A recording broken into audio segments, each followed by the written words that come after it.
Alors, maintenant, ce que je vais essayer de faire, c'est que je vais essayer de faire la méthode delete by ref. Ok? Donc, comment je vais faire? Alors, dans la partie commande, vous voyez les deux responsifs, vous voyez les responsivité? Elle est responsive. Si elle est grand, ça marche. Si elle est petit, ça marche aussi. Ok? Parce que Bootstrap il est responsive. Alors, je vais ajouter un petit bouton ici qui permet de supprimer une commande. Alors, comment je vais faire? C'est facile. Donc, je rentre dans la partie liste de commandes. Elle est là. J'ajoute un petit bouton ici qui permet de supprimer. Alors, un petit bouton, je vais faire un bouton. Je vais faire un bouton. Bouton avec un style quoi? Avec un style BTN. Alors, avec un style BTN. Qu'est-ce qu'il a? Tabulation. Alors, avec un style BTN small. BTN small, ça permet d'afficher un BTN, un bouton petit, small d'ailleurs. Le nom est explicite. Un bouton small. Je vais l'afficher aussi un bouton, un BTN danger par exemple. Ok, c'est tout. Je peux faire un icône, un span.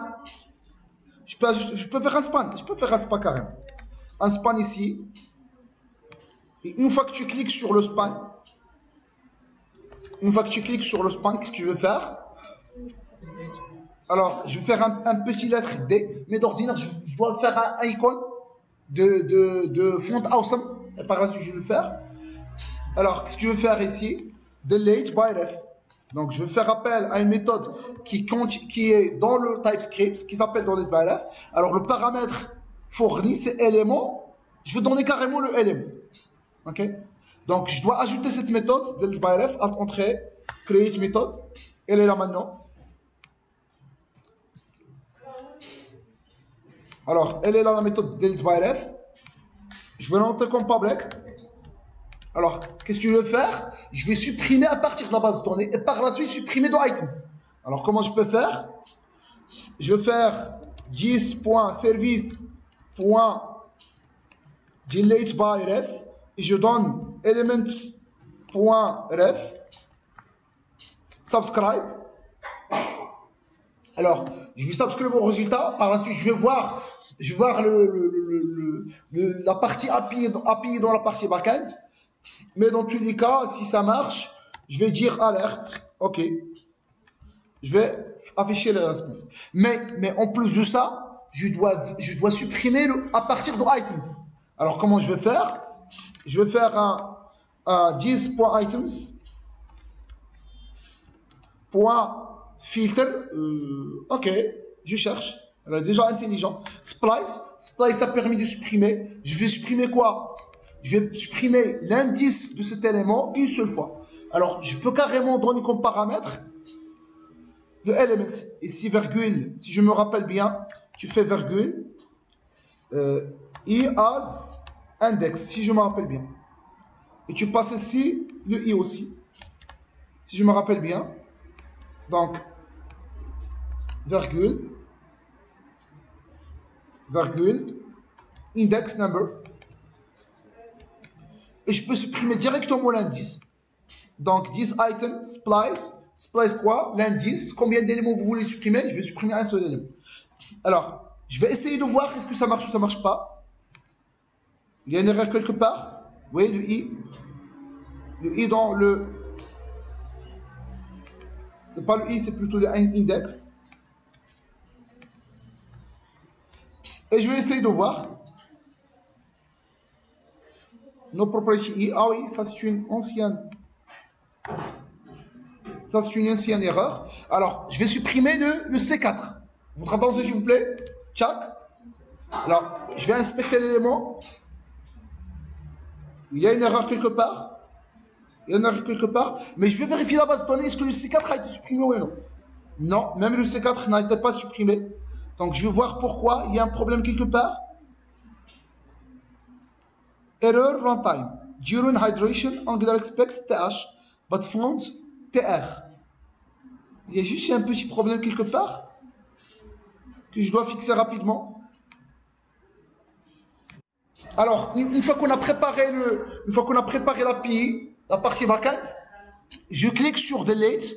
Tchac, le Delete, il affiche 1, ça veut dire que ça marche. Tchac, il supprime. Vous voyez? Donc vraiment, il supprime. Si tu refresh, par exemple, si je refresh CC9, ok, le CC9, si je refresh, il n'y a plus de CC9. D'ailleurs, il a été supprimé à partir de la liste. Ok? Donc maintenant, la méthode Delete, ça marche. D'ailleurs, aussi, on pourra prévoir ici ce qui se passe dans le network. Donc, lorsque je clique sur ce 3, moins 2, je ne sais pas pourquoi moins 2. Si je refresh, ce 3, il est toujours là. Il n'a pas supprimé. Pourquoi? On va le voir. Tchac, moins 2, le XHR, je clique, moins 2, voilà le headers, la méthode delete, etc., etc. Mais le response, c'est moins 2. Je ne sais pas pourquoi LSP est supprimé. Peut-être que c'est l'État. L'État est différent de je ne sais pas quoi. Ça dépend du service qu'il avait fait, qu'il avait implémenté. Mais bon, c'est pas un problème. C1, je vais essayer de le faire. Check moins 1. Aussi, il n'était pas supprimé. Mais ici, le code, il contient une erreur. Et le supprime à partir de front-end. Comment je vais faire? Je rentre ici. J'avais ajouté ici un slash ici. Je rentre dans le list. Le TS. Alors, dans quel cas je vais faire le splice, etc. Si les résultats est positif, ça veut dire response.if. Alors, tac, oh là là, check, CTRL Y. Si le response est positif, je vais faire la suppression else, ce qui veut dire impossible de supprimer avec un petit alerte. Impossible de delete code erreur. Alors, c'est quoi le code d'erreur? C'est moins 2. Moins 2, ça dépend de la réponse. Moins 2, moins 1, je ne sais pas. Alors, avec un plus plutôt. Et ça marche. Alors maintenant, je vais essayer de revérifier. C3, tchac, moins 2. Impossible de delete code erreur moins 2. Il n'a pas supprimé d'ici. Vous voyez, il est toujours là. Ça veut dire que la méthode d'exécution de delete à partir de la liste items n'a pas effectuée si le code de la réponse est supérieur à 0. 10, c'est 1, donc il va le supprimer. Il a supprimé, effectivement. Donc ça marche.